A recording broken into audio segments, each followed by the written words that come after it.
اس سفر میں درود شریف کی خصوصیت سے کثرت سے رکھے، یعنی درود شریف زیادہ پڑھنا چاہیے جب پیغمبر صلی اللہ علیہ وسلم کے مزار شریف کی طرف جاتے ہیں تو، اور نہایت ہی توجہ سے پڑھے۔ تمام علماء نے اس کی بہت تاکید لکھی ہے۔ اس سفر میں درود شریف کی نہایت ہی کثرت کرے، جتنی کثرت ہوگی اتنا ہی مفید ہوگا۔ یعنی قرآن کریم میں بھی پیغمبر صلی اللہ علیہ وسلم پر درود پڑھنے کے بارے میں حکم ہے۔ یا ایھا الذین آمنوا، یہ کیا ہوتے ہیں، ان اللہ ملائکۃ یصلون علی النبی یا ایھا الذین آمنوا صلوا علیہ وسلموا تسلیما۔ کہ دو قرآن کریم میں بھی پیغمبر صلی اللہ علیہ وسلم کے اوپر درود پڑھنے کے بارے میں حکم ملا ہے۔ بلکہ ملا علی قاری رحمۃ اللہ علیہ تو شرح الباب میں یہاں تک کہ لکھا ہے کہ فرائض اور ضروریات معاشی سے جتنا وقت بچے وہ سب کا سب درود شریف کے پڑھنے میں خرچہ کرے، اس لیے کہ جتنی بھی مقصد میں توجہ تام ہوگی اتنا ہی ثواب زیادہ ہوگا۔ ابن حجر رحمۃ اللہ علیہ شرح مساسک نبوی میں لکھتے ہیں کہ اس راستے میں درود شریف کی کثرت افضل ہے، تو کیا تلاوت سے بھی افضل ہوگی یا تلاوت اس سے افضل ہوگی، یا دونوں برابر تیسرے صورتیں ہوگی، یعنی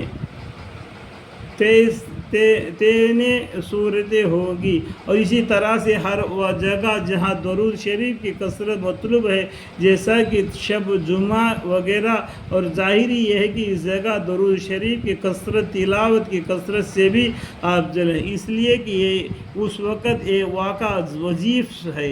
اور علماء نے اس کی تصریح کی ہے کہ تلاوت مطلقاً افضل ہے، لیکن جن خصوصی مواقع کے لیے خاص ذکر وارد ہوئی ہے وہاں وہی ذکر افضل ہوگی۔ علامہ جزاری رحمۃ اللہ علیہ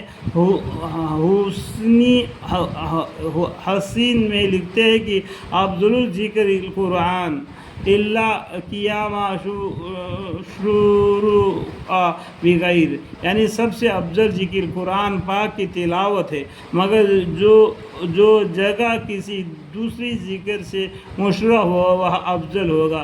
مولانا عبدالحق صاحب رحمۃ اللہ علیہ اس کے حالتی پر تحریر فرماتے ہیں کہ مثلا رکوع سجدے تسبیح کے ساتھ مشروع ہے، حتیٰ کہ اس میں اگر تلاوت کی جاوے تو مکروہ ہوگی،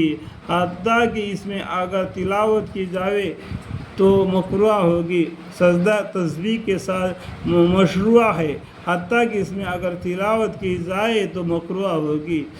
جو شوق پیدا کرے اور جتنا قریب ہوتا جائے شوق و اشتیاق میں زیادتی پیدا ہو کرے۔